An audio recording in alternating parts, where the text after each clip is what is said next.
São 19 de março, solenidade de São José. E é tão gostoso. Imagine esse santo, minha gente, como um jovem, não como aquele velhinho barbudo de cabelos brancos, não. É um jovem esposo de Maria Santíssima. E a gente tem a grande alegria de, nesta festa de São José deste ano, a gente sempre desperta alguém que tem assim um conhecimento maravilhoso de São José. É o querido padre Mauro Negro, da Congregação dos Oblatos de São José. Padre Mauro, seja bem-vindo ao nosso Bênção da Manhã. Muito obrigado, Padre Ulisses. Uma saudação para você e para todos os redentoristas que são tão importantes na Igreja do Brasil e na devoção popular dessa nossa terra. E você é muito importante, não é mesmo? Quando colocamos essa figura bonita de São José, e vocês fazem parte de uma congregação fundada na Itália, não é verdade? Sim, nós somos os Oblatos de São José. Fomos fundados no século XIX, lá no Piemonte, no norte da Itália, com a inspiração justamente no São José, como o patrono da igreja, o esposo de Maria e o pai de Jesus. Exatamente. A coisa, Padre Mauro, evidentemente a devoção, ela se esquece muitas vezes da história, mas é tão gostoso refletir sobre aquele pouquinho que a Escritura, que os Evangelhos trazem de São José, mas que são expressões riquíssimas. Uma delas é exatamente essa palavra: José era um homem justo, né? O que essa palavra justo dentro da Bíblia significa? Que riqueza que ela traz para compreendermos o caráter, a personalidade, a fé de São José? Bom, duas coisas. Primeiro, justo quer dizer uma pessoa de Deus. Sim. E por ser de Deus, essa pessoa, ela sabe o espaço que ela tem e o espaço que é de Deus. Então ela deixa que Deus haja e ela se submete à vontade de Deus e às suas orientações. E depois, na realidade, a Escritura fala até bastante de José, se a gente for considerar em relação a outros personagens. Sim. Dos quais a gente sabe só o nome, praticamente, né? Mas justo é realmente um título fundamental para compreender o personagem José. Quase que pode dizer que justo é a pessoa santa, a pessoa correta, a pessoa que segue a vontade de Deus em tudo. Justamente. Assim como Maria é a virgem que permite que Deus haja nela, na sua essência, na sua pessoa, na sua história, José é o justo que permite que Deus haja nele, na sua história e ao redor. Sem dúvida. Ele é o santo, um grande santo. E é interessante, né? Como que esse rapaz, esse jovem, né, por um momento dá a impressão que ele fica perplexo diante da notícia de que a sua noiva estava já grávida, né? E ele fala assim: bem, eu não estou dentro desse projeto, dessa história, né? Deixa eu me afastar disso tudo. Mas na hora que ele é convocado por Deus, né? Ele acho que volta correndo e fala: não, se eu devo participar dessa história, desse projeto que Deus está começando com Maria, eu vou de todo o coração. É um pouquinho como é que foi essa inserção de José nessa história, nesse projeto da história da salvação, que começa na sua plenitude com a figura, com o protagonismo de Maria Santíssima. Como que essa passagem, digamos assim, eu digo sempre, a encarnação quase que atrapalhou o amor de dois jovens que já estavam fazendo a preparação para se casar, né?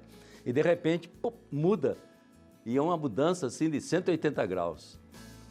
O Padre Ulisses tem sempre uma visão muito clara dessa situação e na medida como você vai falando, você já vai colocando as bases para a gente compreender bem esse mistério, porque é o mistério da ação de Deus na história, né? Então, todo personagem bíblico, ele, em algum momento, ele tem medo, porque a missão é sempre maior do que a sua própria realidade. E Maria teve medo? Não tenhas medo, Maria, tivesses graças diante de Deus. Os apóstolos tiveram medo, o próprio Jesus teve medo no início da sua paixão. Então José também teme a missão, mas aí é que está. A grandeza do santo, a grandeza no caso de José do justo, é ir além das suas próprias considerações, é ir além da sua natureza, é permitir que o sobrenatural, aquilo que vem de Deus, haja na sua inteligência e no seu afeto. Quer dizer, eu acho que tudo aconteceu porque ele permitiu-se abrir à graça. Ele não ficou fechado nos seus esquemas, na sua visão anterior, Sim. naquilo que ele esperava, mas ele foi além. Acho que aqui está uma grandeza enorme de todos os santos, de modo especial de São José. E, Padre Mauro, a gente sublinha muito a obediência de José, o trabalhador, aquilo tudo, né? Mas eu me pergunto, esse jovem, ele não amava para valer Maria? Não havia um amor humano profundo? Ou foi simplesmente aquele ajuste de se casar com essa menina e formar uma família? Eu tenho a impressão que do coração de José, como do coração de Maria, brotava um amor assim que serve de exemplo para toda pessoa apaixonada, né? Formar um casal, formar uma família. Eu tenho certeza também, Padre Ulisses. Eu acho muito difícil duas pessoas tão especiais, a ponto de uma ser a mãe do Salvador e a outra ser o pai deste Salvador. Eu acho impossível que eles não tivessem a capacidade de se amar mutuamente. Mas aqui que está a grandeza desses jovens. Eles inverteram os papéis, eles inverteram a história, deixando com que Deus agisse neles. Indo além da sua própria vontade, eles permitiram a vontade de Deus. Eu acho que essa é a obediência.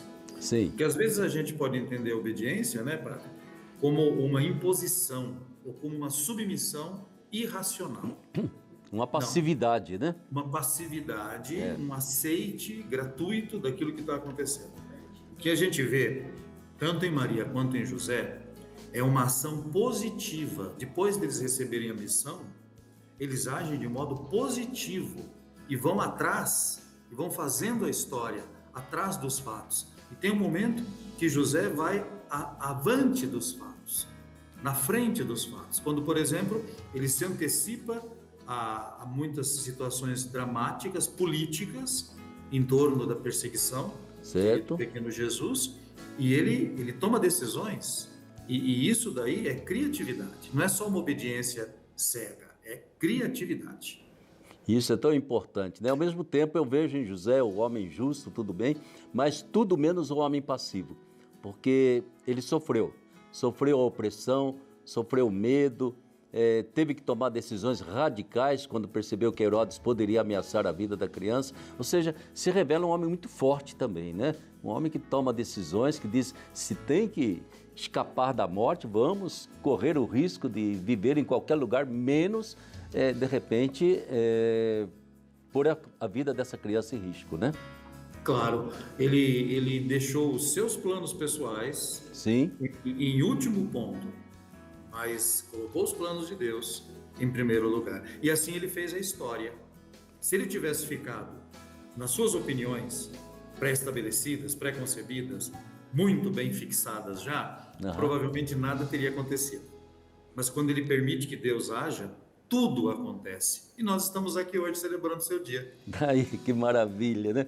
Isso é tão importante, né? Perceber que é um homem que deixa suas seguranças de lado, enfrenta muitas vezes o desconhecido, mas por quê? Eu tenho que proteger a vida da minha mulher, a vida da minha criança, o resto tudo é secundário, né?